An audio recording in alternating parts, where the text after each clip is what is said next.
നമസ്കാരം പ്രേക്ഷകരെ, ഇത് മയനാട് പണയമുക്ക് ജംഗ്ഷൻ. ഈ ജംഗ്ഷനിലെ ഓട്ടോ സ്റ്റാൻഡിന് മുമ്പിലൂടെ ഈ ചെറിയ ക്ഷേത്രത്തിൻ്റെ മുന്നിലൂടെയുള്ള ഈ കൊച്ചു വഴിയിലൂടെയാണ് ഈ അടുത്ത കാലത്ത് മയനാട് സ്കൂളിലെ ഒരു വിദ്യാർത്ഥിനി റെയിൽപാളം മുറിച്ച് കടക്കവേ മരണപ്പെടുകയുണ്ടായത്. ഈ പ്രദേശത്ത് അടിക്കടി നിരന്തരം അപകടങ്ങളും മരണങ്ങളൊക്കെ ഉണ്ടാകുന്ന ഒരു പ്രദേശമാണ്. പക്ഷേ എന്താണ് ഇതിനൊരു പ്രതിവിധി? ഇവിടെ നമ്മൾ നാട്ടുകാരുടെ അടുത്ത് അറിഞ്ഞപ്പോൾ അവർ പറയുന്ന ഈ ഭാഗത്തൊക്കെ ഇങ്ങോട്ട് കയറാതിരിക്കാനുള്ള റെയിൽവേ പാളം വെച്ചുള്ള വേലി ഉണ്ടായിരുന്നു. ഇന്ന് ആ വേലിയെല്ലാം അഴിച്ചു മാറ്റിയതാണ് ഈ അപകടത്തിന് കാരണമെന്ന് പറയുന്നത്.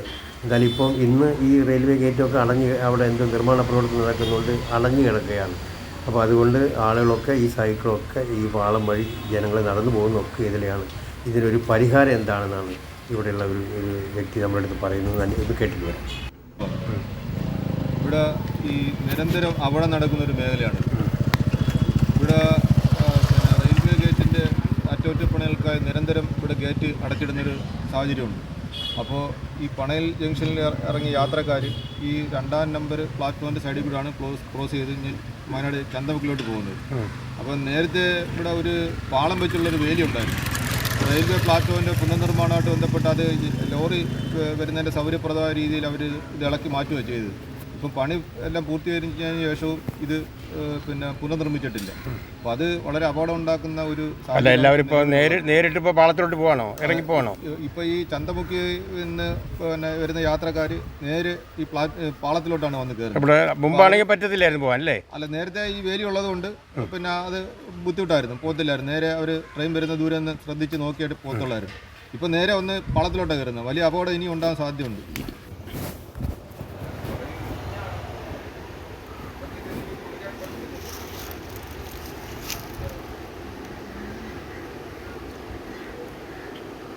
ഒരു +2 +1 പഠിക്കുന്ന ഒരു പെൺകുട്ടി ഈ അടുത്ത സമയത്ത് അപകടത്തിൽപ്പെടുകയുണ്ടായി. അത് കണക്ക് ശ്രദ്ധിക്കാതെ വന്ന് പാളത്തിൽ കയറുകയാണ് ചെയ്തത്. അല്ല, അന്ന് വേറെ കുട്ടികളുണ്ടായിരുന്നു പറയുന്നത്? വേറെ ഉണ്ടായിരുന്നു, 3 കുട്ടികളുണ്ടായിരുന്നു. അതിൽ ബാക്കി 2 കുട്ടികൾ അത്ഭുത രക്ഷപ്പെട്ടു. ഒരു കുട്ടിക്ക് പ്ലാറ്റ്ഫോമിലോട്ട് കയറാൻ പറ്റിയില്ല.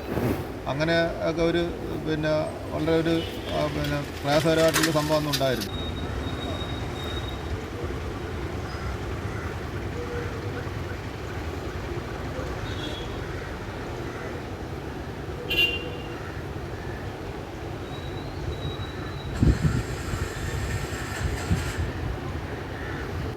അപ്പോൾ ഇനിയും ഇവിടെ അപകടം കൊണ്ടാൻ സാധ്യതയുണ്ട്.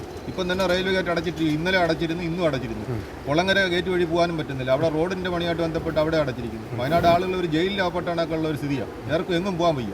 ആ ഒരു സാഹചര്യം. അപ്പോൾ അതുകൊണ്ടാണ് ഈ പാളം മുറിച്ച് കൂടുതലും കിടക്കുന്ന ആളുകളല്ലേ? അതെ. അപ്പോൾ അടിയന്തരമായിട്ട് ഈ പാളം കൊണ്ടുള്ള വേലി പുനർനിർമ്മിക്കാനുള്ളൊരു സംവിധാനം ചെയ്യണം. അതുകൂടാതെ ഈ വഴി എന്ന് പറഞ്ഞാൽ ഈ ഒരുപാട് യാത്രക്കാർ ട്രെയിനിൽ പോകുന്നവർ ആശ്രയിക്കുന്ന ഒരു വഴിയാണ്. മഴ സമയത്ത് ഇവിടെ കുണ്ടും കുഴിയും ചെളിയായിട്ട് കിടക്കുക.